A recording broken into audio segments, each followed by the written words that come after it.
Okay, we are live. Okay, welcome everybody. Good afternoon. Today is Monday, April 11th, 2:01 p.m. and we are here today for the special meeting agenda, our ad hoc advisory committee for the Rainbow Municipal Water District and the Fallbrook Public Utility District reorganization proposals.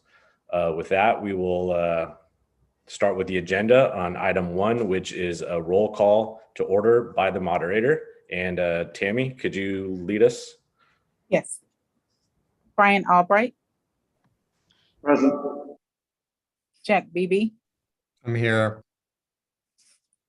Keith Greer. Present. Gary Croucher. I'm here. Nick Canettis. Here. Tom Kennedy. I'm here. Sandy Curl. Here. Lydia Romero. Here. Nick Serrano. Is absent. Kimberly Thorner. Here. So we have 9 present with 1 absent. There's a virtual quorum. Thank you, Tammy. And just one small notation, though. Item number 1 is the call to order. Item 2 was the roll call, in which we just did by the commission clerk, which moves us on to item 3, which is the agenda review by myself, the moderator. Just a few quick comments. As I noted earlier, Keen Simons, our executive officer, will be joining us a little late. Wanted to make note to that. And then also wanted to make note that due to a temporary staffing absence, we pulled the minute order from our last meeting off of this agenda. So we won't be voting on February 17th agenda minutes, and we will have that for our next meeting when we convene. Any comments or questions to that? Having seen none, we will move on to item 4, which is public comment. This is an opportunity for any member of the public to provide comments on a non-agenda topic germane to the advisory committee. Comments will be limited to 3 minutes. Tammy, Erica, do we have any submittals from members of the public today? No public items was received, comments were received. And so far, no live email comments. Perfect, thank you.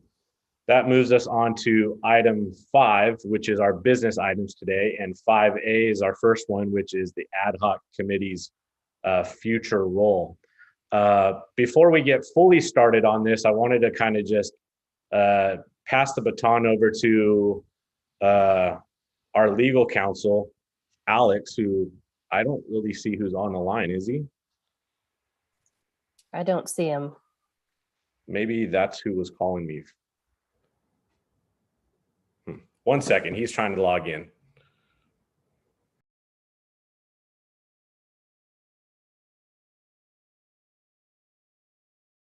And Adam, while he's logged in, this is Mark Adam. I did have a public comment. I don't know when the right time to make it will be, but I did file for that. I apologize, Mark. It's for item, he was for item 5A, but 5A, you were okay. referring to item 4, correct? Public comments? Yeah, Okay, thank you. 1 sec.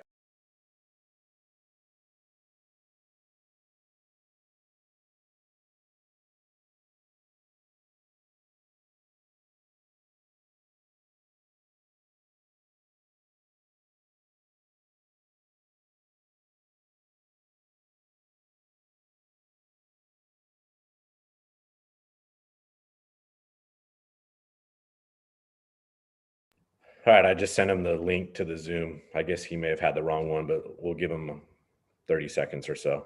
If you guys will please be patient with me.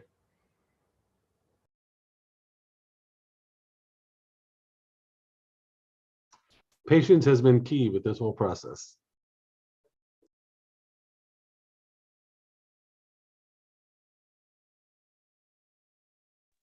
Some more than others.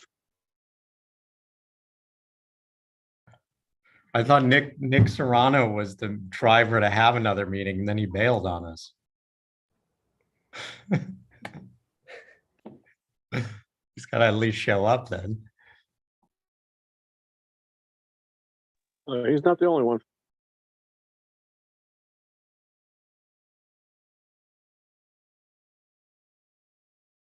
All right, here he comes. And Adam, just for the record, Director Serrano had a dental emergency and he will not make the call today. Thanks, Sandy. Thank you. Appreciate for that information. Alex, can you hear us? Yeah, thank you. Yeah, no problem. Okay, so reconvening, Alex, just to bring you up to speed, we have moved to item 5A, which is the ad hoc's future role. And so just teeing it up, I wanted to pass the baton over to you. So hopefully you could maybe lay out some legal points and some groundwork on where we've been and where we are. And I could provide some supplemental comments to what you're about to provide to the committee. Sounds good. Thanks, Adam. I guess Keen's not on this call, but we had a conversation with Keen about the direction of this subcommittee. And it was decided that we just wanted to emphasize a couple of points. The first is that this ad hoc committee was created to be advisory to staff, not to the commission itself. It looks like from the correspondence, there was some confusion about that. Back, if you look at the June 1st, 2020 staff report, the staff provided two clear options to the commission. One was, and I'm just quoting now, provide input to the LAFCO staff, or B, provide input to both LAFCO staff and the commission. And the LAFCO commission went with option A, providing input to LAFCO staff. The second point to emphasize there is that the executive officer determines when the ad hoc committee has fulfilled its obligation, and that's basically determined when the application is complete. Again, just quoting from that staff report, it says, the committee would continue work up and until staff determines the proposals are complete and the necessary information has been collected / analyzed, and the executive officer proceeds to prepare a report with recommendations. So we anticipate, and Adam can correct me if I'm wrong, but I think we anticipate bringing this proposal before the commission sometime in November. So that really leaves us only with between now and November, or actually less time, because we'll need to work up the recommendations and the deliberations, whatever comes out of these subcommittee meetings. But it only leaves us with a few months to resolve any outstanding issues. So given that, obviously we can't tackle every single issue because we just don't have enough time. The last point to make is that the idea behind creating this ad hoc committee was in furtherance of policy L107, which pertains to jurisdictional issues with proposed or pending changes of organization or reorganization. Keen wanted to drill that down further. He was hoping we can focus on jurisdictional issues with reciprocal impacts, meaning the impact isn't just on one agency, but whatever comes out of it is going to impact more than one agency. And I believe that's all I have on my notes, Adam. I'll turn it back over to you. Alex, thank you. And I want to add a little further to that based on the June 2020 agenda at LAFCO at the formation of this ad hoc. In fact, I worked for Supervisor Diane Jacob at that time, and I know that I can speak confidently to the point that it was the intent and the spirit of the formation of this group to bring parties together to find resolution. That's, been Diane Jacob's bread and butter from her existence. And so, in fact, she was also the commissioner that created the impetus, or was the impetus of the creation of policy L107, which Alex has highlighted, which is a resolution to those jurisdictional conflicts. But we're here to, and I think that's important because I think that the intent and spirit of that formation, or this formation of this group, is to find this resolution. And I'm not sure if we're any closer to that, but I'm hopeful that there's been a lot of information and dialogue and communication that has provided added value to the process. But we're here to discuss 5A as our next steps, because as Dr. Hanneman's report was concluded at our last meeting, there was additional conversation by this group pertaining to what our next steps would be. Also, having said that, even though Dr. Hanneman was not tasked to study this, he was tasked to study the 3 topics. In his report, there was a takeaway in his report that discussed roll-off and detachment similarities and commonalities between the two, and how it affected or impacted the structural and government model of the water delivery system in this region. More so, at our last meeting, there were comments by specific members of this ad hoc committee related to wanting to seek information between roll-off and detachment and what those impacts would be, specifically pertaining to, i.e. the city of San Diego. And we also received communications supplementing those comments. I'm not sure if any of you were also were able to watch our last LAFCO commissioner meeting. At that meeting, there were multiple commissioners that asked questions and commented to the issue pertaining to roll-off and detachment. And as Alex highlighted, we also want to be respectful to this committee's time, commitment, and effort, and ultimately our end process. So with that said, we know that there's been a whole host of issues provided to us by all the subject agencies, wishing and additional topics or items that may be studied.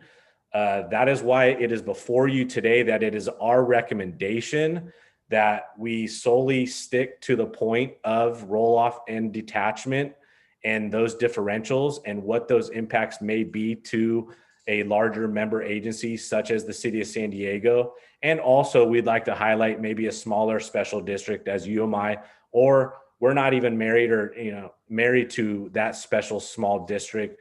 We're open to any other small districts that may have more relative information related to what we're discussing. So based on all that information, that's why the recommendation is before us to kind of stick within some boundaries and narrow down our scope of work to respect everybody's time and commitment to the process here, and also stay in line and in lane with the intent and spirit of this formation and policy L107, which is the jurisdictional conflicts, and try to stay focused on that. But having said that, I know there is, like I said, a host of issues that have been laid out on the table, and perhaps this is an appropriate time to open up our discussion and open up the forum to see where this body would like to go. I don't know who would like to kick it off. Perhaps Sandy, I know you've submitted some comments from the Water Authority's perspective of laying out a more broader framework of what we could analyze and look into. And if you feel it's appropriate at this time to maybe kick off that conversation to get some either consensus or some direction, I think it would be best at this time. Thank you, Adam. Appreciate the opportunity to share a few thoughts. And I just want to clarify the letter that we sent. We're very clear and have been from the start of this that the work of this committee is to advise the executive officer in a final recommendation that he will make to the LAFCO commission. Our issue really stemmed from the fact that what was laid out to the commission back in June of 2020 was more specific about things that would be included. And our point is that there are a number of issues in addition to the 3 that Dr. Hanneman studied that need to inform any recommendation that goes forward to the LAFCO commission. I think first and foremost, I also want to say that the one issue that stands out really is about vote entitlement, what that issue is, how it impacts the entire region, impacts our advocacy at Metropolitan, and how the representation is handled for Fallbrook-Rainbow in moving into Riverside County. I think that could be easily presented to this group with information, and for the group to be able to have a dialogue about that and how it impacts the ability of this region going forward to represent itself in a larger arena that greatly impacts the entire San Diego region. With regard to roll-off or detachment, Yes, Dr. Hanneman's report does mention that issue. I think it is a fallacy to look at one agency versus another agency in terms of impact.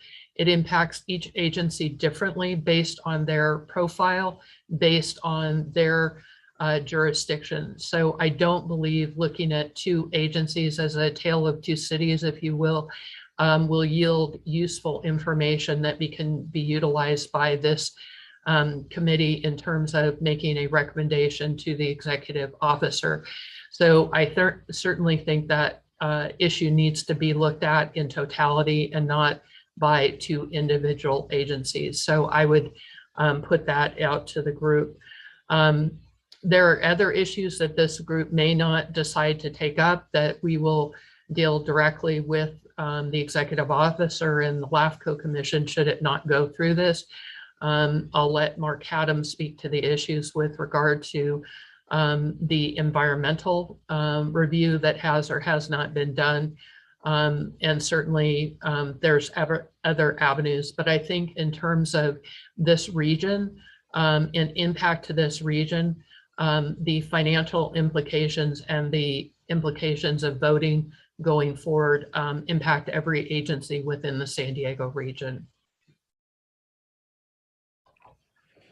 Thank you, Sandy. And I think maybe it's a good point now to maybe re-emphasize one point of information too, is that I think when we requested the subject agencies to kind of narrow down their scope of what these additional topics would be, there was, prior communication on a host of issues, like I said, whether they were legal or policy. And I think we've made this, and Alex, correct me if I'm wrong, but we've made it public that the legal components or additional legal issues that have been raised will be addressed through the process, either through our technical analysis or a legal memo. Is that correct? Yeah, that's correct. And I can tell you for sure the two ones that are going to be addressed are the exit fee issue will be addressed, as will the voting issue. When I say the voting, I mean who will get to vote, residents of San Diego County Water Authority or just the residents of the two districts. That, just to be clear, that voting issue is different than the issue that I'm discussing with regard to assessed valuation going to another county and that assessed valuation being utilized for vote entitlement at Metropolitan Water District. Sandy, understood and noted. Anybody else would like to have the floor at this point in time and have any comments to where we go next with our recommendation, and then also with the supplemental information that Sandy's provided with the additional topics that the Water Authority sees fit and appropriate?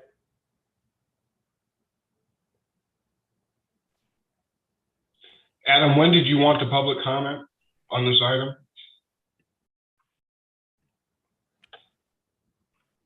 Yeah, I was gonna, Mark, I was gonna maybe kind of straw poll the committee members first to kind of see where they're at, and then I'll open it up to the public comment and give you that opportunity. Kimberly, I see your hand raised. Sure. And now that Keen's on, I'm going to put him on the spot. My question on the roll-off and detachment issue and just picking the two agencies, how is staff going to use that analysis to inform their decision and recommendation?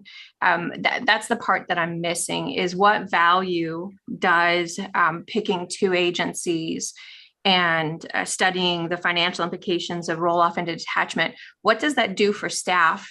Does it help with an exit fee? Does it help with impacts? What is it that Keen is looking for in this analysis? And I see him on, but I don't know if he's connected yet. Well, hi everyone. I apologize about being tardy. And Kim, thank you for the question. So there are two related benefits to the suggestion of drilling down and looking at the city of San Diego and then a smaller water district. We identified initially as UEMA, but for reasons that maybe Adam has already talked about, or we can, maybe an alternative smaller entity would be appropriate. But first and primary benefit of using in drilling down on these agencies' impacts to ratepayers is it just further provides some guardrails to LAFCO staff in understanding what the end impact is to the end user. And for those who are watching our commission meeting, I believe in April, that was a very clear comment when we updated the commission on this process, that they wanted to better understand specific end impacts to users. And then the city of San Diego in of itself, certainly represents the largest group of customers, ratepayers to the water authority. And so there is relevance and importance there.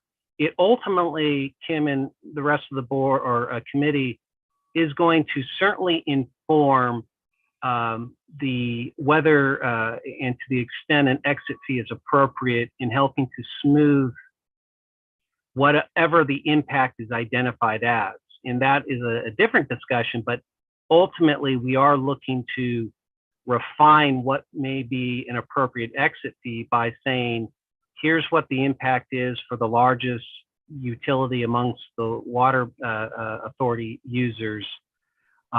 Here's what happens if we smooth it with this exit fee amount. Okay. I guess I would offer a comment then that I do concur with Sandy that picking two doesn't tell an adequate picture. When the water authority raises its rates to the member agencies, it can vary from a negative rate to double the actual, water authority all-in rate increase.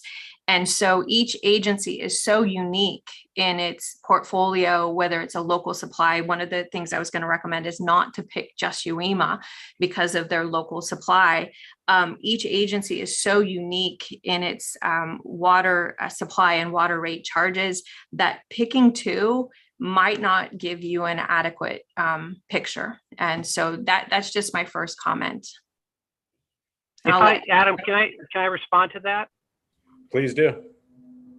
So LAFCO staff is not attempting to be exhaustive in understanding rate impacts given just the natural limitations of our resources. What we're trying to do is pick two, perhaps more, but at least two entities that will tell, using Kim, your words, part of the story that at least for those agencies is true.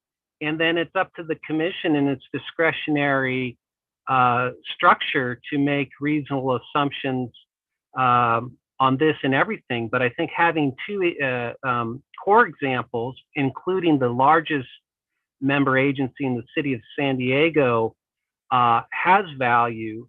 It's something that LAFCO staff is going to do. We're committed to doing it. And I would like and would think that it would be of value to the committee to participate in that analysis. Thank you. Thanks, Keen. Sandy, do you have a response? I just support Kim's response and would suggest that at a minimum, you need a larger agency that takes 100% of their supply off of the water authority to get a range. So just wanted to add that. Thank you, Sandy. Any other committee members like an opportunity to weigh in?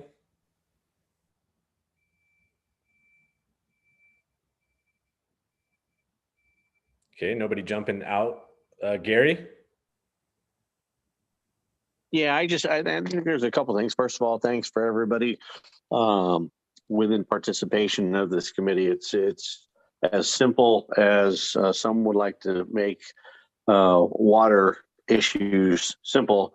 I think the person that said it's probably one of the most complex. The water issues, not just in Southern California, but California and the Southern Basin states, is probably one of the most complex issues. And just to get an understanding of it, it takes a while. So I think that everybody's been kind of getting up to speed in regards to learning some of the different issues, and then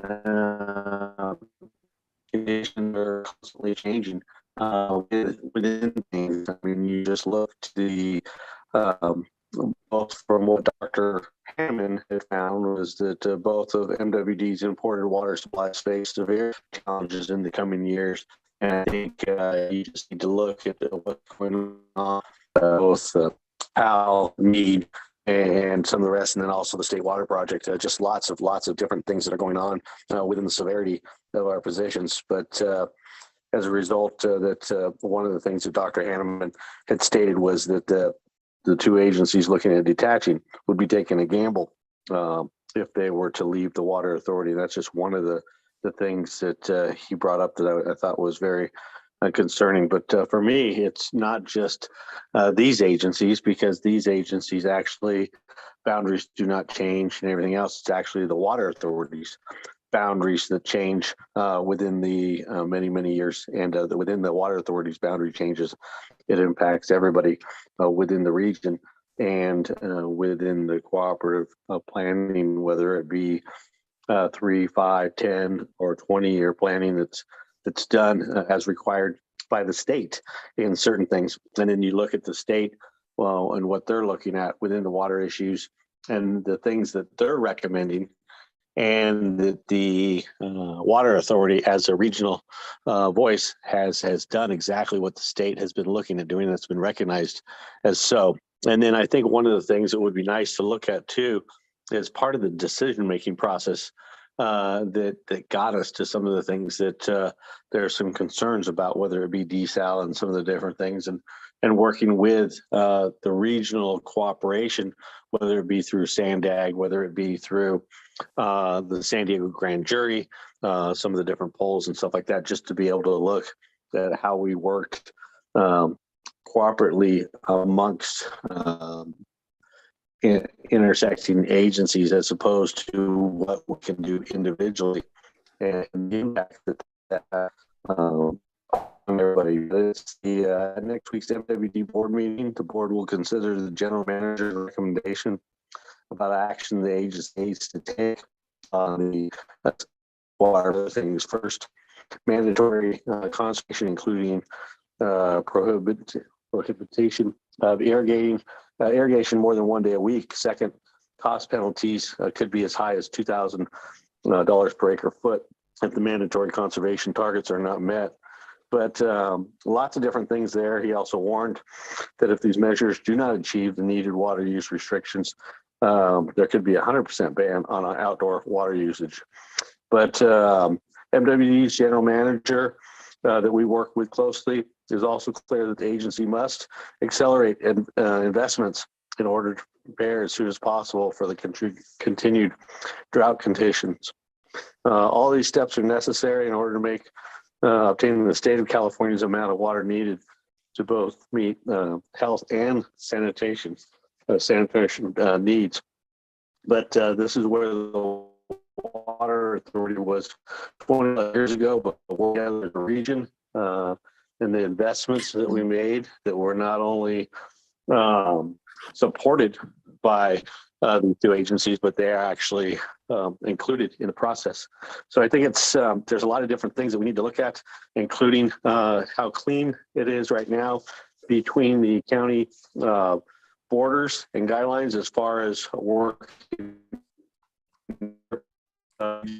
cases and the areas that we don't have overlapping issues in regards to different agencies and their authority within the region. The things, but I think as we move, MWD will be in a fresh year, just as the Water Authority has been, to begin the necessary investments to avoid the devastating measures that we all have now. But I think we're going to need every voting percentage that we have and can muster in order to protect San Diego. And I'm talking about the MWD votes based upon the San Diego County values of the land within our agency. Once again, I'm talking about the County Water Authority as a whole, not the individual agencies' boundaries changing, but the actual water authorities' boundaries that would be changing. But I know that the members of this committee have put in a lot of time and effort, and I appreciate that. And I think there's a sense to work through it and to continue to work with the LAFCO staff and go from there. But in any case, I think I just ask that we continue to work forward in a positive, open nature, and that if there's any concerns, that we're able to speak in a public forum such as this, as opposed to breaking apart and then just go independently. Thank you, Gary. Any other committee members that would like an opportunity to speak or weigh in or comment? Yeah, just real quick, Adam, if I may. I appreciate this discussion, but it seems like we're just having the same sort of discussion. So I think both sides have largely weighed out their thoughts on this argument. They're divergent. They've been divergent. We have some additional information to help inform LAFCO to sort of make a decision, but it doesn't seem like the parties or this group have necessarily changed their opinion. So as a working group, I think it's great that we've been able to put all the discussions out there and get that information out, but it doesn't seem like we're getting closer as the two parties. So I'm sort of feeling like we're on a hamster wheel in this process and looking forward for it to move forward, either with a recommendation to, approve or deny or what have you from the staff perspective, and let the commission side. And then ultimately, the voters of Fallbrook and Rainbow, as we see it, they can hear the same arguments and they get to decide ultimately what makes the most sense for them and balance the needs for Fallbrook and Rainbow versus, what they feel our role should be in the region, either as defined in San Diego as the San Diego County Water Authority, or as the region really being, metropolitan service area, which quite honestly, these big pictures are only going to get solved at that level of having a more united regional effort at Met. It's not going to be decided by 2% on these big issues. It's going to take a bigger, group of agencies coming together. And if we're part of Eastern, maybe we can help bring them. So San Diego and Eastern are working together instead of against each other. So, I think that, the opinions are where they are. There's just a very wide, different perception of the future between, Fallbrook-Rainbow, our boards, and the Water Authority. And I don't think as a group, we're going to bridge that. So I'm sort of feeling like it's time to, move forward and provide, if LAFCO wants some help figuring out the rate impacts, great. Just as I think if you pick 2 or 3 agencies, great, it'll give you a order of magnitude, which is really what you're looking for the commission, not, an exact number per each agency, but just some idea, what is it? Is it $1 a month per ratepayer? What's the number? And so we can help with that. And then, it's time to move it forward. That's my perspective. Thanks. Thanks, Jack. Any other committee members? Real quick, Adam, I concur with Jack's comments there. I think it's time to move on. I know there would be a million other topics. We could spend a year and a half doing it, but I think that the enormous volume of information that LAFCO staff has at this point is enough for them to sort through it all and get something forward to the commission. Thanks, Tom. Okay, having seen no other committee members with their hand up, I will open up public comment. And Mark, if you want to take this opportunity to provide your comments, now is the time. All right, thank you. My name is Mark Haddam, and I'm the General Counsel for the Water Authority. I want to thank the committee and LAFCO for their work. The applications are complex and raise many important questions for San Diego County. I want to address 2 things briefly today, some of the issues remaining in roll-off versus detachment. There are voting issues this committee should seriously consider. First, voting rights at Metropolitan Water District. San Diego County ratepayers are significantly affected by what Met does because Met water rates are passed on to local communities here. Thus, our having the strongest voice possible in Met helps protect San Diego County. Voting at Met is based on assessed land value. If LAFCO were to approve the applications, San Diego County would lose some of its vote, and Eastern would capture that vote, increasing its power by about 10%. Eastern has regularly opposed San Diego County ratepayers. It fought in litigation against our securing the almost $100 million we recovered and distributed, including almost $4 million we gave to Fallbrook-Rainbow. Against Eastern's opposition, we also secured at court hundreds of millions of dollars in avoided costs for our county, and we're still fighting for more rate relief. Under detachment, the power of Eastern to harm San Diego County ratepayers would worsen over time as the Fallbrook-Rainbow lands increase in value. Frankly, the application should be denied on the basis of San Diego County losing voting rights at Met alone. Second, our board asked LAFCO to consider a vote across our service area if LAFCO were to approve the applications. Detachment would raise water rates across this county, so why shouldn't the local voters have a say? If the remaining issues will not be taken up by this committee as initially planned, then we ask the LAFCO staff explain how the issues will be fully briefed for consideration by the commission. Finally, today's agenda calls for discussion of roll-off versus detachment. I want to point out these are very different issues, despite Fallbrook-Rainbow wanting to try to merge them together. Roll-off just means our member agency water orders go down. This can be due to hydrology, conservation, population decreases, or local projects. Planning takes these variables into account. However, the member agency remains a member and remains subject to appropriate rates and charges as determined by our board. Detachment is very different. There, a member leaves and is no longer subject to board cost recovery decisions.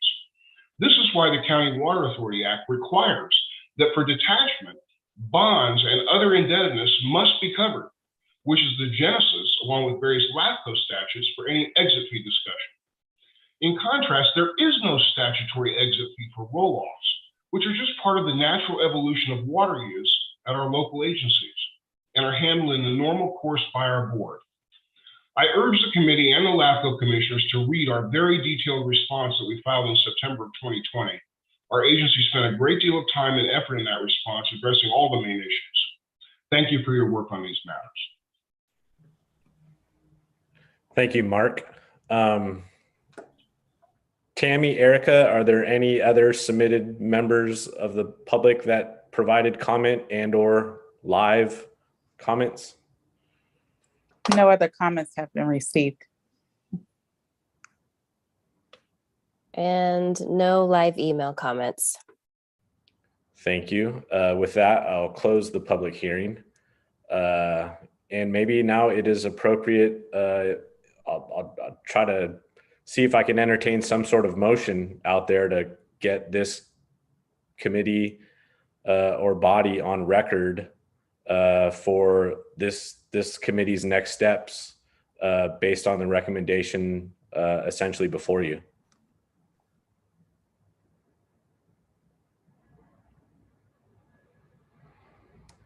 Adam, this is Keith Greer. I have a question first before we go into trying to figure out a motion. And it goes to Keen, our executive director here. What is it that this committee can provide that LAFCO staff doesn't already have? Meaning there's a whole bunch of technical information that's been provided. There's been disagreements in terms of what happens in the future if a member leaves or detaches, and that information is provided. What more can this group as a whole develop or help organize for the executive director for his ultimate reports back to LAFCO? That's what I'm kind of figuring out. Thank you, Keith. Keith Simons. So the committee's task going forward and in the past of the topics already addressed, the committee's role is to help LAFCO staff assess assumptions and vet reasonable conclusions therein. And as we witnessed in the process of the Hanneman report, certainly quite a bit of the feedback that the committee provided individually and by the subject agencies help refine the process. So going forward, the same thought applies. And it would be my suggestion that as you consider a motion, perhaps, and I apologize, I did not hear all of the discussion, but I think I heard a good portion of it, is that the recommendation that we came up with was for the committee to continue its work with the immediate task of advising LAFCO staff in the process of evaluating specific ratepayer impacts for the city of San Diego, a smaller water district, whether it's UEMA or someone else, but perhaps now what I heard Sandy and Kim suggest is a third entity that is entirely dependent on supplies provided by the water authority. So 3 case studies, if you will, that we would like to work with the committee on, and perhaps even a working group of that committee would be of value to LAFCO in making sure that as we explore these topics, again, our assumptions are sound, our conclusions are reasonable going forward.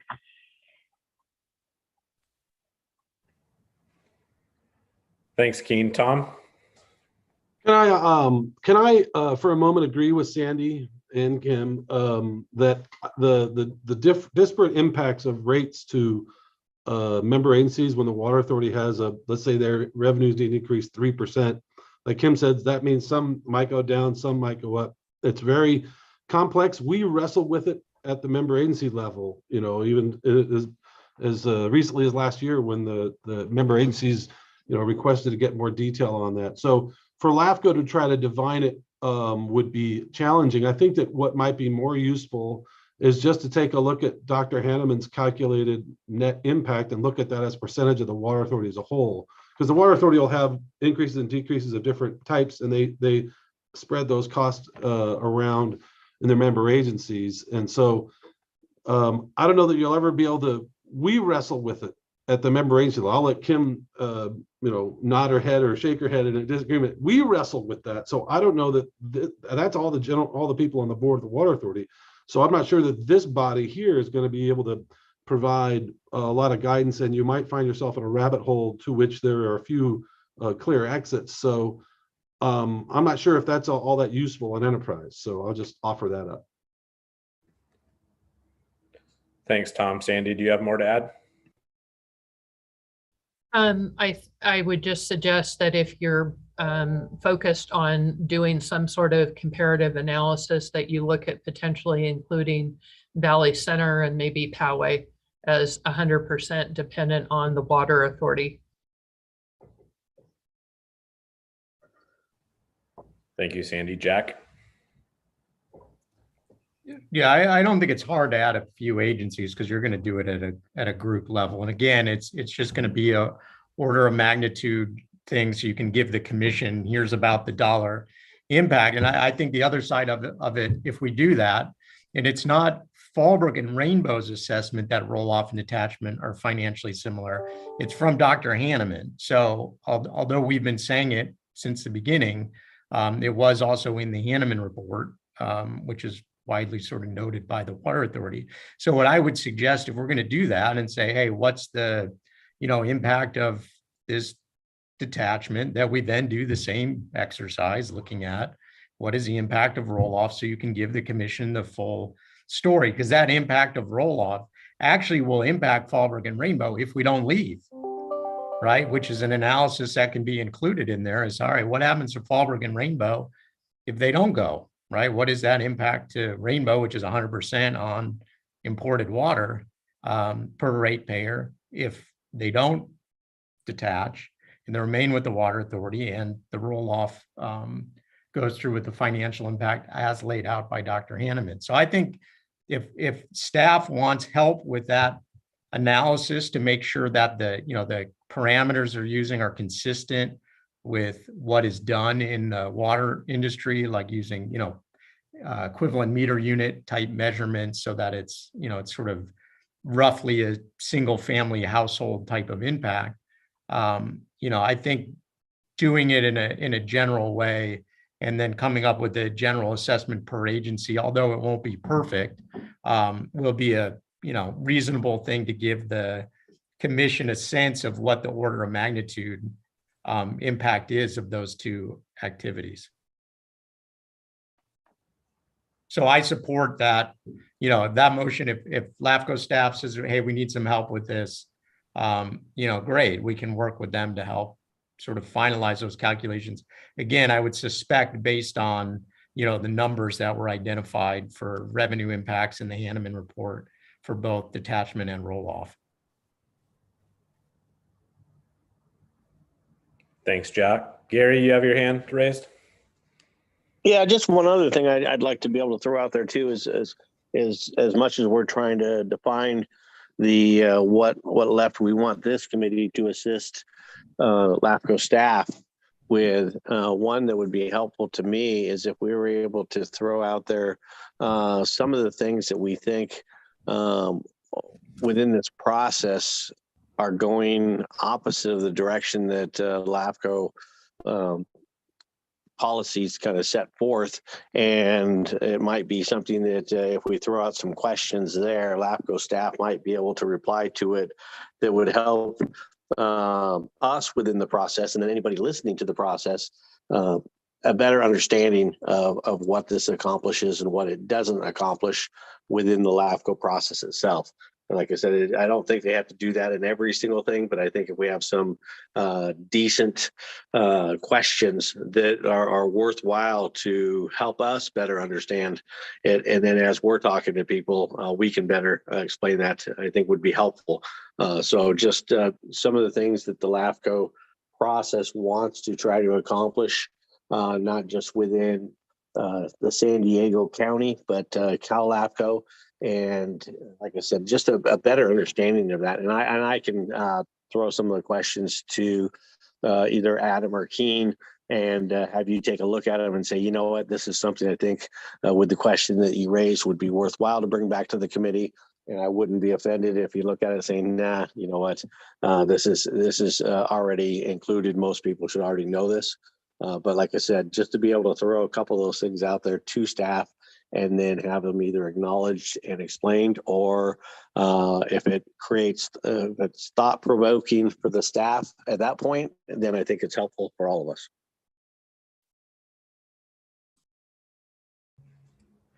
Thanks, Gary. Sandy, just double checking with you if you have more to add or if your hand just didn't go down. Yeah, I just had one comment to add. I did want to put that in Dr. Hanneman's report, he does talk about detachment and roll-off, but he also does acknowledge that there is a difference with remaining agencies for the obligation of the agencies. So I don't want that to be lost in the conversation. So thank you. Thanks, Sandy. So I guess that will lead me to attempt number 2 to possibly entertain some sort of motion as Keen eloquently outlined of this ad hoc committee providing additional work to the process related to drilling down a little deeper on the city of San Diego or impacts to the city of San Diego, a smaller district, either UMI or one of other choosing, and perhaps adding an additional agency or two that is fully 100% reliant on water authority water to provide additional or broader context to those impacts. And so I'll put that on the table and entertain anything as. Yeah, I support that motion. I got to leave. I was just going to move to wind up this whole committee, Jack. No, I'll support the motion. That would be my alternative motion, but in absence of that, I'll support that motion. Not to wind up the whole committee, but the motion you made, Adam. And Jack, that's to add in a couple more agencies Yeah, besides UEMA and San Diego, maybe the one Sandy mentioned. Sure. I could second that. Okay, we have a motion by Jack Beebe, a second by Kim Thorner. Any other additional comments? Brian? Yeah, it would be helpful to me, I guess, to maybe just have an understanding of what we anticipate the timing would be of getting through that. When are you retiring? So Keen, you can maybe provide some relief here, but let me take a crack at it, I guess, is that it's our anticipation that drilling down on this will probably take a good month or two. And as Keen indicated, and hopefully maybe after we solidify this motion, that we could put together maybe a small working group that would assist LAFCO in this endeavor. But in terms of time frame, with this additional topic on our plate, it taking another month or two, so that would put us into May or June of being able to come back and have this body reconvene. Is that appropriate, Keen?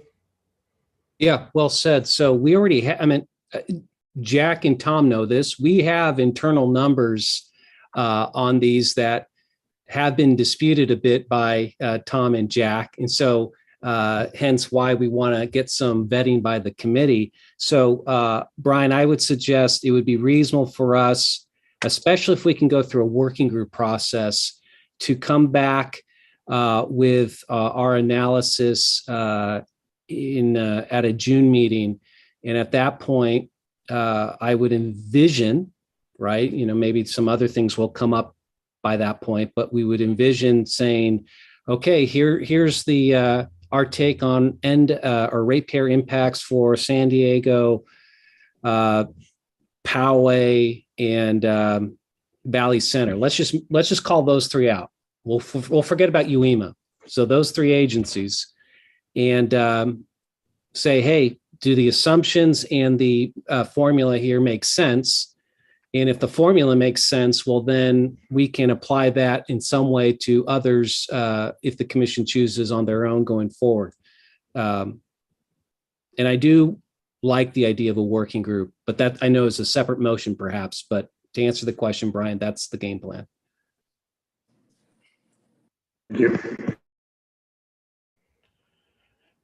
Nick, you have your hand up. Why don't you go ahead? Yeah, I just want to jump in and say that, again, being a representative from Eastern or Riverside agency here, we've been supportive of Fallbrook and Rainbow's application for reorganization. And we're happy to continue to support this discussion and dialogue in any way that we can. We felt the topic of water supply reliability was really the single topic that we could be most useful in this discussion, which was thoroughly addressed by Dr. Hanneman. But however, I will say that if LAFCO staff believe that further discussion, consideration of this group on other subjects are necessary, happy to continue to be part of this advisory committee and help support that discussion in any way we can. So I'll support the motion if I'm getting a sense that this is what LAFCO staff believes is necessary for them to complete their task. But I want to make it clear that the subjects and matters of the agencies of the San Diego County Water Authority, whether that's exit fees, rate impacts, it's something that I don't think Eastern necessarily feels it's our prerogative to drive that discussion anyway. But I just want to make those comments before we go into a vote on this matter. Thanks, Nick. Any others? Having seen none, have a motion on the floor. We have a second, and I will now move for a roll vote by Tammy. Gary Croucher,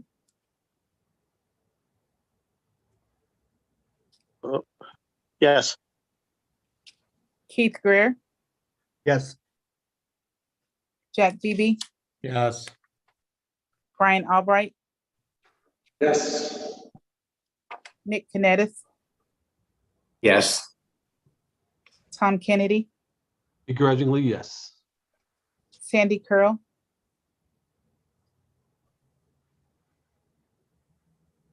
Sandy present. Come back. Lydia I Romero, said yes. Lydia Yes. Romero, Yes. Nick Serrano is absent. Kimberly Thorner, Yes. so you have 9 in favor, 0 opposed, 1 absent. The motion passes. Thank you. I think now would maybe appropriate time to maybe discuss the working group, Keen, if Yeah. that's seen as an opportunity. I think it would be great, and I appreciate the committee's support on that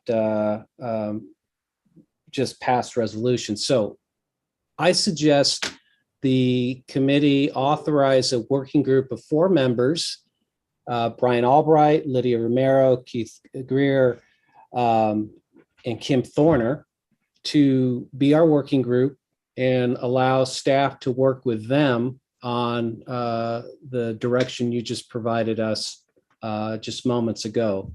Let me ask Alex. Alex, in creating a working group of 4 members out of the 10, so less than a majority, and I'm not saying one way or the other, one's better than the other, would that be subject to open meeting laws? Would we need to have meetings of the working group done publicly? Right, so in order to form an ad hoc committee that's not subject to the Brown Act, 3 elements need to be met. 1, it needs to be temporary. 2, it needs to be for a specific purpose. And 3, it needs to be less than the quorum of the body. So if we satisfy all 3 of those, then it's outside of the Brown Act. It seems to me, and Alex, unless you feel differently, that we checked all 3 of those boxes. So then I would ask and through Adam, is the committee comfortable with a working group process and the 4 individuals I named who happen not to be involved with either of the subject agencies or any of the subject agencies? Fair. We'll take that separately. Any objections from any committee members to form a working group? Having seen none. Kim can't get off anything. Are you just are you getting like the worst? I was gonna try. No, I just want to make sure I am a member of the board of the San Diego County Water Authority. I'm the Oleven-Hein appointed representative. I want to make sure that's not a conflict. I don't think you're going to have much of a subgroup if no one knows water rates, though. Yeah, So I think that's right. I think, we've got what we've got, and I'm okay with it being on sort of the people trying to leave the water authority. From my agency perspective, I'm fine with that work group because I don't think it'll function if you don't have someone from a water agency. It'll be a tough exercise. So 2 of the 4 subject agencies are okay with it, Kim. Eastern, Nick has said that he is agnostic, and I assume that this will apply to this, the working group too. And he's nodding his head. So what say Sandy? Would you be okay with Kim being on this working group? Absolutely, Kim being on it. Okay, with that said, we have consensus to have a working group. And so I guess maybe just do a quick straw poll, thumbs up or whatever, if the 4 names that we mentioned are open and willing to participate as such. Alex, should we do a roll call here? And I'm going to run, so I'll say yes, and then I'm leaving. So have a good meeting. All right. So Tammy, I think Alex, roll call appropriate? Yeah, a roll call is good for purposes of having it reflected in the minutes. Okay, so Mr. Beebe, Tammy voted first with a yes. If you could then go through the other members. Brian Albright, Yes. Keith Greer, Yes. Gary Croucher, Yes. Nick Canetis, Yes. Tom Kennedy, Yes. Sandy Curl, Yes. Lydia Romero, Yes. Nick Serrano is absent. Kimberly Thorner. Yes. So we have 9 in favor, 0 opposed, 1 absent. The motion passes. Thank you, Tammy. Okay, that completes our item 5A. We will now move on to business item 5B. Won't take too much more of your time today, but just wanted to kind of generally highlight some timeframes here. A little of it's already been alluded to in our previous discussions, but Keen, again, correct me if I'm wrong here, but just generally speaking, our end game is to have some sort of formal submittal or recommendation before the LAFCO Commission by November of this year, and working backwards from there, where we are today is having this working group moving forward with drilling down deeper to those impacts to those other member agencies, and having this body reconvene sometime in June, having worked on that issue for 2 months or so. And then I think we also, through our special districts advisory committee, committed to them to share the information of this working group and ad hoc committee with that special district advisory committee when they convene in September. And then any variables included throughout that will provide us with a couple times, perhaps maybe to meet if necessary, before providing a formal submittal to the LAFCO Commission in November. So it's kind of working from backwards, frontwards, back to the end game. So did I miss anything, Keen? No, absolutely, Adam. So the idea here is November being the sweet spot. You know, we can't commit to it, but November's the ideal sweet spot. Maybe it's December, you know, maybe it's earlier, although I think that would be stretching it, Mr. Kennedy. In order for us to sequence this appropriately, we would like to present, as Adam mentioned, our analysis via the working group in June, fine tune it as necessary, and then perhaps, and Adam and me are having this kind of conversation out loud with the benefit of the committee being here. I'm thinking we would then present a relatively complete staff report, then our own recommendations, or at least our working conclusions with all the fixins, if you will, towards August. So, and then September, we would roll around and present to the advisory committees, cities, special districts, and off we go. So I think you're looking at least 2 more meetings at a minimum, June and probably August. Would be my expectation. And then depending on the discussion in August, either we say goodbye then or we keep going. And just because Tom being Tom made a comment that I was hearing as I switched off from my phone to my video about, you know, the rabbit hole and, you know, everything. We are certainly aware of that dynamic. And as Alex has reminded me, the second we find that either the working group or anything else with the committee is no longer being beneficial to LAFCO staff, we'll cut the cord. To date, we think it's been beneficial, and we appreciate. I echo what I heard Mark and Adam had mentioned, and others, and Gary. We have found this process very beneficial at staff, and it has assisted us greatly. So thank you. Thanks, Keen. Gary, do you have any comments? Yeah, mine was and if this working group works between now and the next 2 months, if that allows us, rather than to wait for that working group to get done, to bring forward some additional questions for you, that we could do that during that period of time, that way when we do have our next meeting, either the questions would have been validated and say, yeah, we want to bring it so the whole committee is aware of it, or had been saying, yeah, you know what, that's not really germane to the committee. So as long as during that 2 months, we could also parallel track that with any pertinent questions. Gary, absolutely. I'm more than happy to work with you offline on any additional questions or comments that you feel necessary that may need answers. So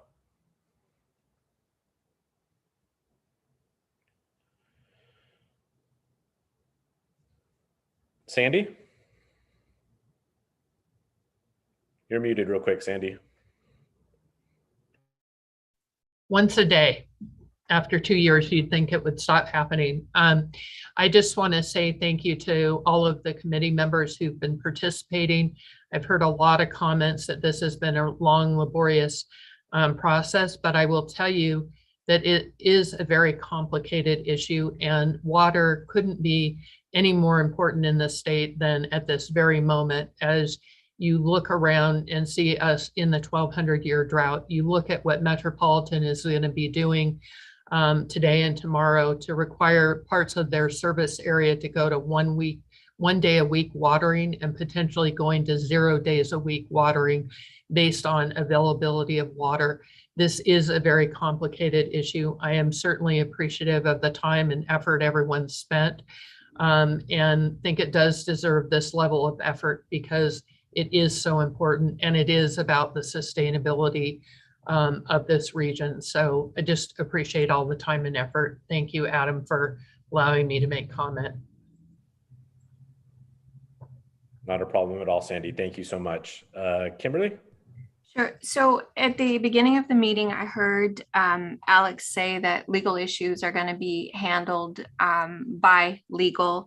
The environmental, the exit fee, the voting issue are going to be handled via legal. And then I think we talked about the order of magnitude and the guardrails for the LAFCO that this work group is going to work on. The one thing that I didn't hear where it was getting assigned or who was going to talk about was Sandy's comment about the transfer of assessed value and the impact on the voting rights. Is that going to be addressed? Is it going to be addressed by LAFCO staff? Is it a legal issue? I didn't hear where that issue got a home.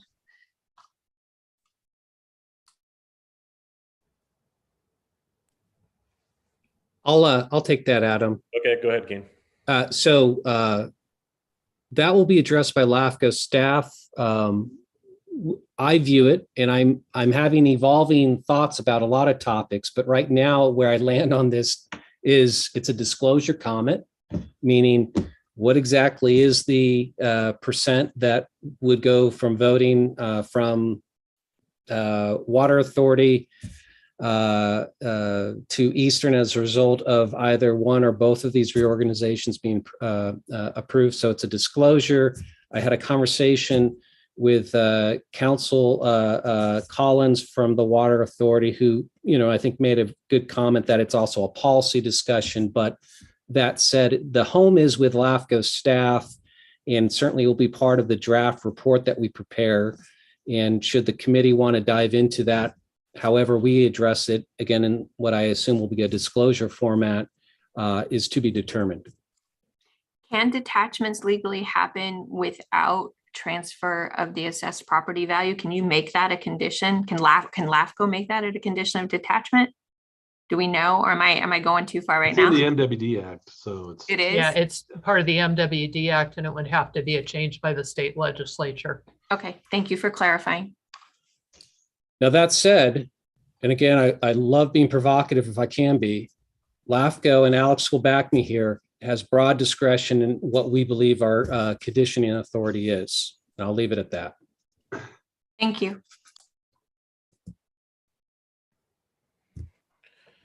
Any other committee members with any comments? I just want to quickly check in with Tammy and Erica one more time if there's been any public comments to 5B and or any live comments. No comments were received for this item. And no live comments. Thank you. And we'll take 5B as informational, so we don't need to entertain anything as such. And we will move on to items 5C, which is opportunity, requests, or comments by any committee members. Opportunity for any of the subject agencies or committee members to request action on a report out on any matter not on today's agenda. Anybody like to add anything to today's meeting? Having seen none, I think that concludes our work today. Again, I appreciate everybody's patience in scheduling these meetings. It's very hard to navigate 10 different calendars while we do so, but I will be circling up with you in the near future to perhaps maybe get some tentative dates in June for our next meeting. And then outside of that, appreciate everybody's participation and look forward to everybody's continued work on our efforts. So Monday, April 11th at 3:11 p.m. This meeting is adjourned. Thank you so much.